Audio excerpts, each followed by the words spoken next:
Deontay Wilder versus Derek Chisora. I sat there and watched the fight earlier, and those guys put on a good show, but they, you know, there was a lot of respect there. There was a lot of respect there. Nobody didn't want to knock each other out. And Deontay Wilder won by, by split decision. And Derek Chisora, that was his last fight, and that was his last hurrah. And Deontay Wilder said it on his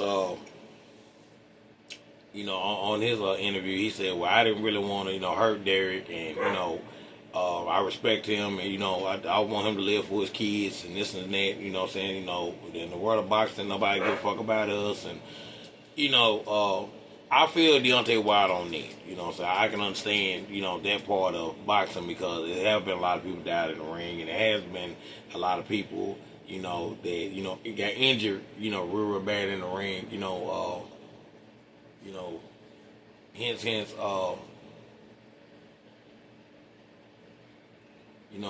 like Julian Jackson and a couple other, fighters, Jerry McClellan. If you want to look up Jerry McClellan, you can look him up. Jerry McClellan was a middleweight champion that got injured by Conor Ben's dad, Nigel Ben. And like I said, he got blinking. He had a real brain trauma, whatever, and he got rushed to the hospital. And after the surgery, he was blind. Think about it. He had short memory, and he was also blind, so he had to walk him everywhere, and he had to learn how to talk again and everything. And that right there was like the saddest moment in boxing with Gerald McClellan.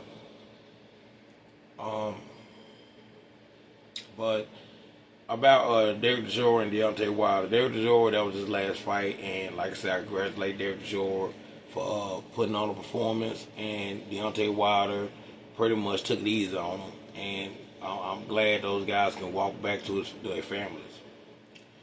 But Deontay Wilder walked right past Anthony Joshua. He just walked past AJ, and AJ said congratulations, and Deontay Wilder said, let's do it. Let's do it. You know what I'm saying? Like, if you next, let's do it. They fist bump. And one of the handlers of Deontay Wilder said, yeah, he's scared. Yeah, he's scared motherfucker, ain't he? I don't think so.